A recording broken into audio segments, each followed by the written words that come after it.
بسم اللہ الرحمن الرحیم۔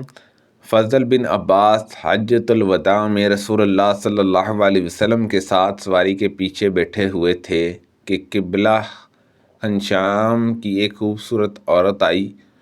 فضل اس کو دیکھنے لگے، وہ بھی انہیں دیکھ رہی تھی، لیکن رسول اللہ صلی اللہ علیہ وسلم فضل رضی اللہ عنہ کا چہرہ بار بار دوسری طرف موڑ دینا چاہتے تھے۔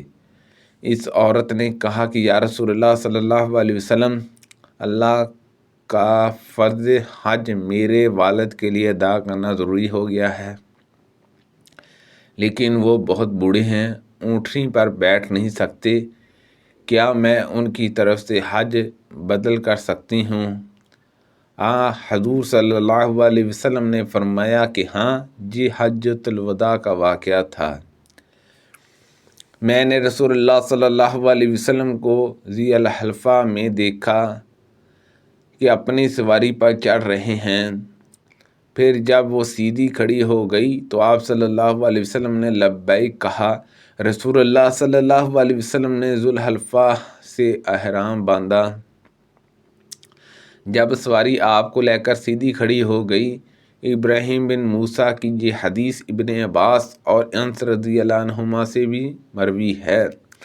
نبی کریم صلی اللہ علیہ وسلم نے ان کے ساتھ ان کے بھائی عبد الرحمن کو بھیجا اور انہوں نے عائشہ رضی اللہ عنہا کو تنعیم سے عمرہ کرایا اور پلان کی پچھلی لکڑی پر ان کو بٹھا لیا۔ حضرت عمر رضی اللہ عنہ نے فرمایا کہ حج کے لیے پلانے باندھو، کیونکہ یہ بھی ایک جہاد ہے۔ حضرت انس رضی اللہ عنہ ایک پلان پر حج کے لیے تشریف لے گئے اور آپ بخیل نہیں تھے۔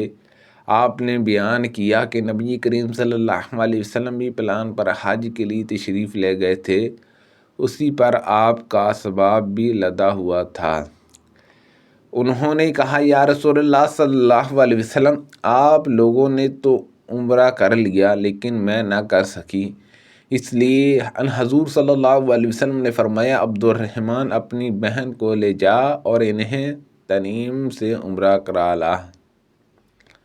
چنانچہ انہوں نے عائشہ رضی اللہ عنہ کو اپنی اونٹنی کے پیچھے بٹھا لیا اور عائشہ رضی اللہ عنہا نے عمرہ ادا کیا۔ نبی کریم صلی اللہ علیہ وسلم سے کسی نے پوچھا کہ کون سا کام بہتر ہے؟ آپ صلی اللہ علیہ وسلم نے فرمایا کہ اللہ اور اس کے رسول پر ایمان لانا۔ پوچھا گیا پھر اس کے بعد؟ آپ صلی اللہ علیہ وسلم نے فرمایا کہ اللہ کے راستے میں جہاد کرنا۔ پھر پوچھا گیا پھر اس کے بعد؟ آپ صلی اللہ علیہ وسلم نے فرمایا کہ حج و عمرہ۔ انہوں نے پوچھا یا رسول اللہ صلی اللہ علیہ وسلم، ہم دیکھتے ہیں کہ جہاد سب نیک کاموں سے بڑھ کر ہے، پھر ہم بھی کیوں نہ جہاد کریں؟ حضور صلی اللہ علیہ وسلم نے فرمایا کہ نہیں، بلکہ سب سے افضل جہاد حج ہے جو مبرور ہو۔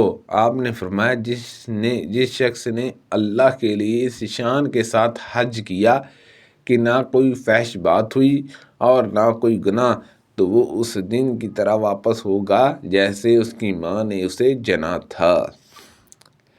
وہ عبداللہ بن عمر رضی اللہ عنہما کی قیام گاہ پر حاضر ہوئے۔